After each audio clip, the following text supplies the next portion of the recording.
Hello students, I hope you are doing well.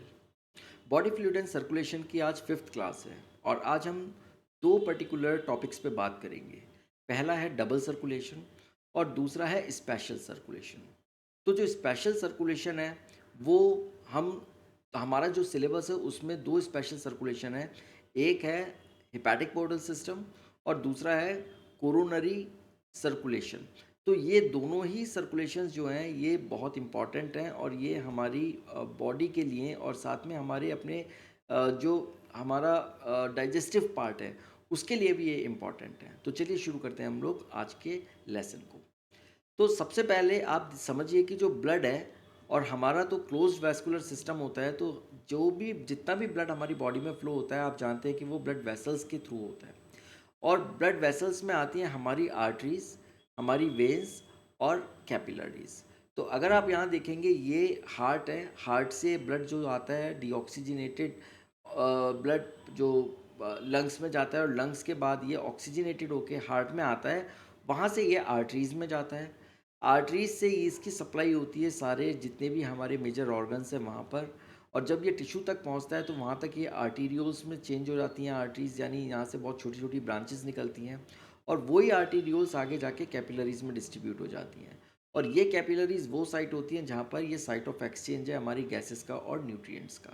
उसके बाद जब डीऑक्सीजनेटेड ब्लड होता है, वहाँ वो डीऑक्सीजनेटेड ब्लड वेन्यूल्स में चला जाता है। ये कैपिलरीज आके चल के वेन्यूल्स बनाती हैं और ये वेन्यूल्स आगे चल के वेन्स के अंदर मिल जाते हैं और वेन से दोबारा से ये ब्लड चला जाता है हमारे हार्ट को। तो इस तरीके से हमारा पूरा ब्लड फ्लो जो है वो एक फिक्स्ड रूट के थ्रू हमारी पूरी बॉडी के अंदर सर्कुलेट होता रहता है। अब अगर हम इनकी स्ट्रक्चर की बात करें तो आर्टरीज और वेन्स के अंदर थ्री लेयर स्ट्रक्चर होती है। तो जो सबसे बाहर वाली स्ट्रक्चर जो होती है आर्टरीज और वेन्स की, उसको हम लोग बोलते हैं ट्यूनिका एक्सटर्ना या ट्यूनिका एडवेंटिशिया। ये ट्यूनिका एक्सटर्ना या एडवेंटिशिया ये बेसिकली फिब्रस कनेक्टिव टिश्यू और कोलाजन की मिलके बनी होती है। ओके, तो फिब्रस कनेक्टिव टिश्यू और कोलाजन इसके कंपोनेंट हैं और बिकॉज यहाँ पर फिब्रस कनेक्टिव टिश्यू है तो इसलिए यहाँ पर जो सेल्स होती हैं वो फिब्रोब्लास्ट होती हैं जो लगातार इस फिब्रस कनेक्टिव टिश्यू को सिक्रीट करती रहती हैं। फिर जो मिडल वाली लेयर है उसको हम लोग बोलते हैं ट्यूनिका मीडिया। और ये जो ट्यूनिका मीडिया होती है ये बेसिकली स्मूथ मसल्स और इलास्टिक फाइबर की मिलके बनी होती है। तो आप देख सकते हैं कि ये वाली ये थोड़ी सी थिक लेयर है और ये densely populated smooth muscle cells हैं और इलास्टिक फाइबर्स हैं यहाँ पर। लेकिन ये वेन्स के अंदर ये as compare to arteries thin होती है। तो आप देख सकते हैं कि आर्टरीज के अंदर जो ट्यूनिका मीडिया है ये थोड़ा सा थिक है एज़ कम्पेयर टू वेन्स जो थोड़ी थिन है। और फिर जो सबसे लास्ट में आती है वो है आपकी ट्यूनिका इंटीमा। ये वाली जो लास्ट वाली आप देख रहे हैं ये ट्यूनिका इंटीमा है और ये इनर लाइनिंग होती है स्क्वैमस एंडोथीलियम की। तो आप देख सकते हैं कि यहाँ पर ये एंडोथीलियल सेल्स हैं उसकी ये लाइनिंग है, स्क्वैमस एंडोथीलियल की लाइनिंग है। तो इस तरीके से ये आर्टरीज और वेन्स की ये स्ट्रक्चर है ट्यूनिका एडवेंटिशिया या ट्यूनिका एक्सटर्ना, ट्यूनिका मीडिया जो मिडिल लेयर है और ट्यूनिका इंटीमा। और यहाँ पर ये जो आपकी स्क्वैमस एंडोथीलियम है इसके नीचे ये बेसमेंट मेम्ब्रेन होती है जो इसको सपोर्ट करती है। अब ये तो है आर्टरीज और वेन्स की बात। अगर हम कैपिलरीज में देखें तो कैपिलरीज के अंदर अगर आप देखेंगे ये एंडोथीलियल सेल्स होती हैं, सिंगल लेयर है। और ये एंडोथीलियल सेल्स के ऊपर ये थोड़ा सा पेरिसाइट भी हो सकती है जो कि कैपिलरी को बनाती है और इसीलिए ये कैपिलरीज सबसे ज़्यादा थिन होती हैं और यहाँ पर बहुत ही ईजीली आपका गैस का या फिर न्यूट्रिएंट्स का या वेस्ट मटेरियल का एक्सचेंज होता है। ओके, अब हम बात करेंगे डबल सर्कुलेशन के बारे में। सो डबल सर्कुलेशन का मतलब होता है कि जब ब्लड हार्ट के अंदर दो बार आता है और दो बार वो घूमता है उसको हम लोग डबल सर्कुलेशन बोलते हैं, बिल्कुल ले लैंग्वेज में। अब इसमें पहला आता है पल्मोनरी सर्कुलेशन। पल्मोनरी में क्या होता है, pulmonary is related to lungs. Okay, so pulmonary artery जो होती है वो डीऑक्सीजनेटेड ब्लड को राइट वेंट्रिकल से कैरी करती है लंग्स तक। तो यहाँ पर आपका ये आप देखेंगे ये राइट वेंट्रिकल है और इस राइट वेंट्रिकल से ये ब्लड जाता है, यहाँ सेमीलूनर वॉल्स खुलते हैं और ये ब्लड आ जाता है आपका पल्मोनरी आर्टरी के थ्रू सीधे लंग में। और लंग्स में जाके ये ब्लड हमारा जो डीऑक्सीजनेटेड है वहाँ पर कार्बन डाइऑक्साइड लंग्स के अंदर चली जाती है और ऑक्सीजन लंग्स से ब्लड के अंदर आ जाती है और वो ऑक्सीजनेटेड ब्लड बन जाता है। ये ऑक्सीजनेटेड ब्लड हमारा लंग्स से घूम के फिर से पल्मोनरी वेन के थ्रू दोबारा से ये हार्ट के अंदर आता है। तो ये है पल्मोनरी सर्किट। ये पहला सर्किट है जहाँ पर ये ब्लड हमारा हार्ट से गया और दोबारा से लंग्स से होता हुआ हार्ट में आ गया। लेकिन ये जाता राइट से है लेकिन आता ये लेफ्ट हैंड साइड में और ये सीधे लेफ्ट एट्रियम में आता है। और फिर यहाँ पर बेसिकली आता है सेकंड सर्कुलेशन जिसको हम लोग बोलते हैं सिस्टेमिक सर्कुलेशन। तो ये पल्मोनरी जो सर्कुलेशन है इसका सबसे बड़ा एडवांटेज ये होता है कि ये डीऑक्सीजनेटेड ब्लड को ऑक्सीजनेट करता है। ओके, अब हम आते हैं दूसरे सर्कुलेशन पर। बिकॉज ये डबल सर्कुलेशन है तो पहला तो आपने पल्मोनरी सर्कुलेशन देखा, अब है सिस्टेमिक सर्कुलेशन जहाँ पर हमारा ये ऑक्सीजनेटेड ब्लड जो इस वक्त लेफ्ट एट्रियम में है ये लेफ्ट वेंट्रिकल में जाता है और लेफ्ट वेंट्रिकल से जाने के बाद ये एओर्टा के थ्रू हमारी बाकी की डिफरेंट आर्टरीज में, आर्टीरियोल्स में और कैपिलरीज के थ्रू ये टिश्यूज़ तक पहुँच जाता है। तो इस तरीके से ये सिस्टेमिक सर्कुलेशन होता है। वहाँ पर दोबारा से ये डीऑक्सीजनेट हो जाता है और वहाँ से ये दोबारा से वही कैपिलरीज वेन्यूल्स बनाती हैं, वेन्स बनाती हैं और ये ग्रेटर वेना कावा या यहाँ पर जो ग्रेटर वेन्स होती हैं उसके थ्रू दोबारा से ये राइट एट्रियम में आ जाता है और राइट एट्रियम से ये फिर से राइट वेंट्रिकल में जाता है और ये पल्मोनरी सर्कुलेशन के अंदर चला जाता है।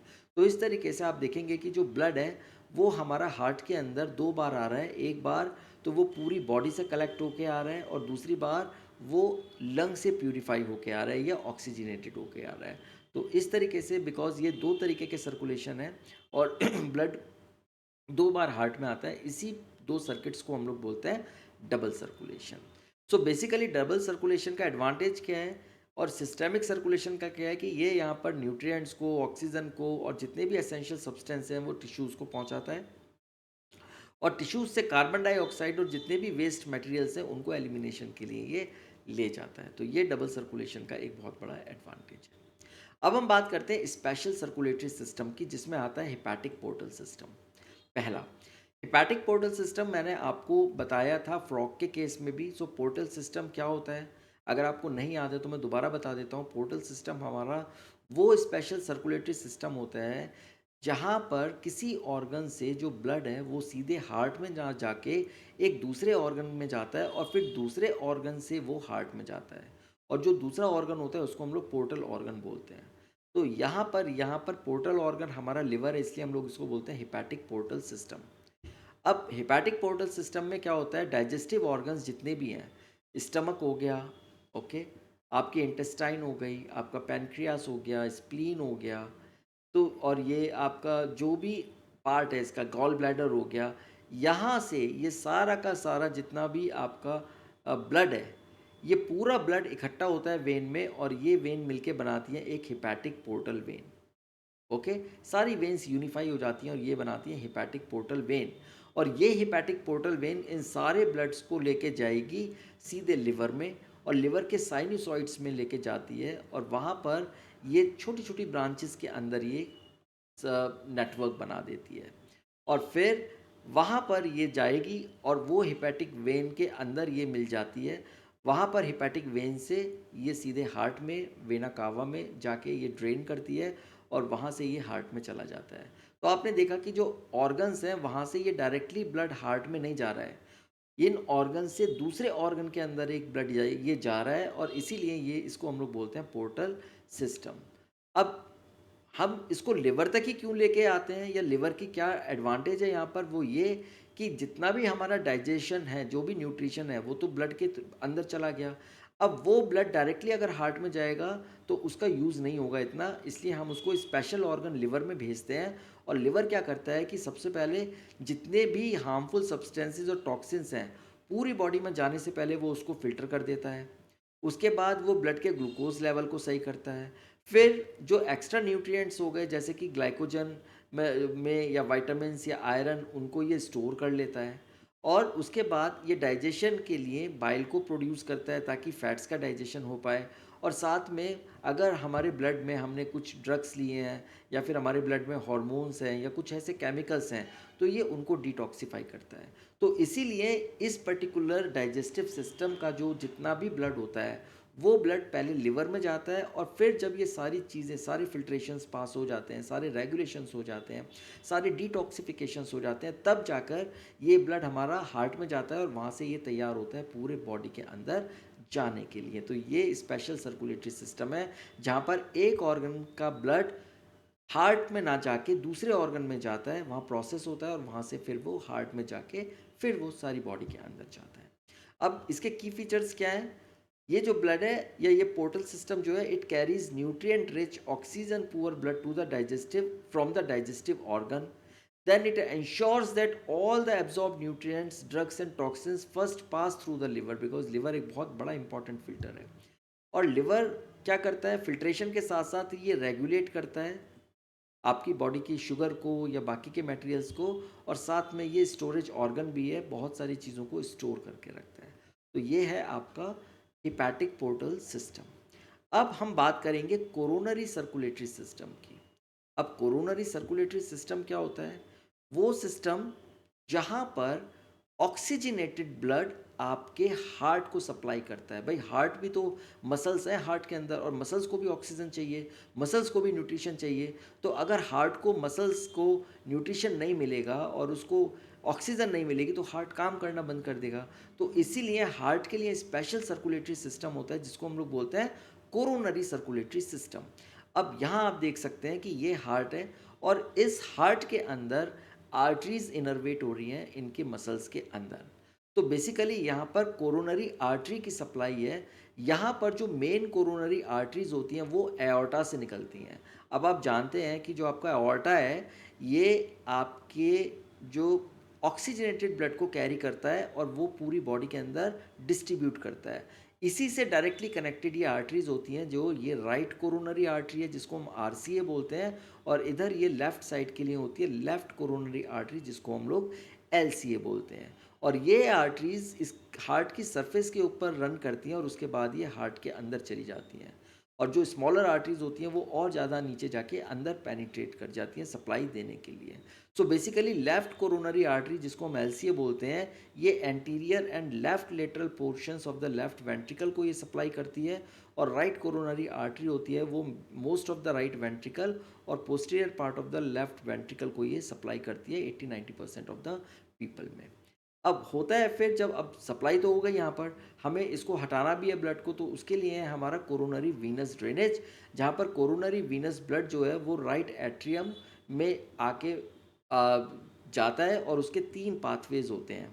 ऑलराइट, तो वो 3 अलग अलग पाथवेज हैं, उसको हम लोग इतना डिटेल में नहीं समझेंगे, लेकिन वो बेसिकली आपको ये समझना है कि जो हमारा वीनस ब्लड है कोरोनरी का, जो डीऑक्सीजनेटेड ब्लड है, वो राइट एट्रियम के अंदर जाता है डायरेक्टली, और वहाँ से फिर वो बाकी के सर्कुलेशन में जाता है। अगर आप यहाँ देखें, ये पर्टिकुलर डायग्राम बहुत इंपॉर्टेंट एक पिक्चर डिस्प्ले कर रहा है जहाँ पर जो आपकी आर्टरीज है वो किस तरीके से मायोकार्डियम में पेनिट्रेट कर रही हैं। अब मायोकार्डियल टिश्यू आप जानते हैं कि वही एक सबसे इम्पॉर्टेंट टिश्यू होता है हार्ट का, जो जिसके अंदर सारी एक्टिविटीज़ होती हैं। तो ये आप देखिए सबसे ऊपर है एपिकार्डियम जो कि सरफेस है, वहाँ पर आप देखिए किस तरीके से ये इनर्वेट हो रही है ये आपकी आर्टरी, और ये कोरोनरी आर्टरी सरफेस के साथ ये धीरे धीरे आर्टीरियोल्स पेनिट्रेट कर रहे हैं मायोकार्डियम को। तो ये मायोकार्डियम थिकेस्ट लेयर है यहाँ पर, और यहाँ आप देख सकते हैं कि मायोकार्डियम के अंदर तक ये सप्लाई जा रही है। तो मायोकार्डियम के अंदर जो सारी सेल्स हैं, बिकॉज एक्साइटेशन वगैरह भी सब यहीं पर से ही होता है, तो मायोकार्डियम के लिए तो ये बहुत ही इंपॉर्टेंट है सप्लाई। अगर इस सप्लाई में कोई भी इशू आता है तो उससे हार्ट अटैक या हार्ट कार्डियक अरेस्ट होने का डर बन जाता है। और ये एक तरीके का पिक्चर आपको दिखाता है कि कैसे हमारी जो ये सप्लाई है वो अंदर तक जाती है। अब इसका फंक्शनल सिग्निफिकेंस क्या है कोरोनरी सर्कुलेटरी सिस्टम का? सबसे पहले it ensures continuous supply and oxygen and nutrients to the heart muscle, because हमारा हार्ट जो है वो तो नॉन स्टॉप पंपिंग कर रहा है। ओके, उसको तो कॉन्टिन्यूसली कहीं ऑक्सीजन मिले ना मिले, लेकिन हमारे ब्रेन को और हमारे हार्ट को ज़रूर ऑक्सीजन मिलती रहनी चाहिए हमेशा। देन अगर किसी भी तरीके का ऑब्स्ट्रक्शन होता है इन कोरोनरी आर्टरीज़ में, तो उससे क्या होता है कि जो ब्लड फ्लो होता है वो रिड्यूस हो जाता है, कम हो जाता है, और उसी की वजह से ही हार्ट अटैक या एंजाइना, जिसको हम लोग मायोकार्डियल इस्कीमिया भी बोलते हैं, वो प्रॉब्लम्स हो जाती हैं। तो किसी को अगर हार्ट अटैक आ रहा है तो कहते हैं ना कि अरे उसके तो जो ना हार्ट में आर्टरी में या उसकी जो ब्लड सप्लाई है उसमें खून का थक्का या फिर प्लैक जम गया, ओके। या फिर वो एक बोलते हैं कि जो ऑयल्स वगैरह हम लोग ज़्यादा खाते हैं तो कोलेस्ट्रॉल जमा हो गया, वो सब इन्हीं में जमा होता है। ये जो आपकी कोरोनरी आर्टरीज हैं जो कि हार्ट को सप्लाई कर रही हैं, अगर उसको वो ब्लॉक हो जाएंगी, उसके अंदर ब्लॉकेज आ जाएगी, दैन डेफिनेटली ऑक्सीजन कम हो जाएगी, वहाँ पर ब्लड फ्लो कम हो जाएगा पहुँचना, और उसकी वजह से हार्ट अटैक का जो चांसेस होते हैं और हार्ट अटैक होते हैं। इसके अलावा जो हेल्दी कोरोनरी सर्कुलेशन होता है वो strong efficient and well perfused heart के लिए बहुत इंपॉर्टेंट होता है। इसीलिए जो एक्सरसाइज वगैरह होती है उसमें कार्डियो नाम की एक एक्सरसाइज होती है जो अलग ही तरीके की एक्सरसाइज कराई जाती है, और ये एक्सरसाइज एक्चुअली में हर उस आदमी को करनी चाहिए या हर एक जो व्यक्ति को करनी चाहिए जो कि हेल्दी है और जो कर सकता है। लेकिन जिनको किसी भी तरीके की कोई प्रॉब्लम है उनको पहले कंसल्टेशन करना चाहिए किसी भी कार्डियो को करने से पहले, बिकॉज उसके फ़ायदे से ज़्यादा ऐसे पेशेंट्स में या ऐसे लोगों में जिनको पता नहीं है उनको नुकसान भी हो सकते हैं। ओके, तो ये फंक्शनल सिग्निफिकेंस है आपके कोरोनरी सर्कुलेटरी सिस्टम का, जिसका मेन काम है ब्लड को हार्ट को सप्लाई करना, हार्ट की मसल्स को सप्लाई करना। तो ये था आज का टॉपिक। अब हम आपसे मिलेंगे अगली क्लास में, तब तक आप अपना ध्यान रखिए। Take care and thank you.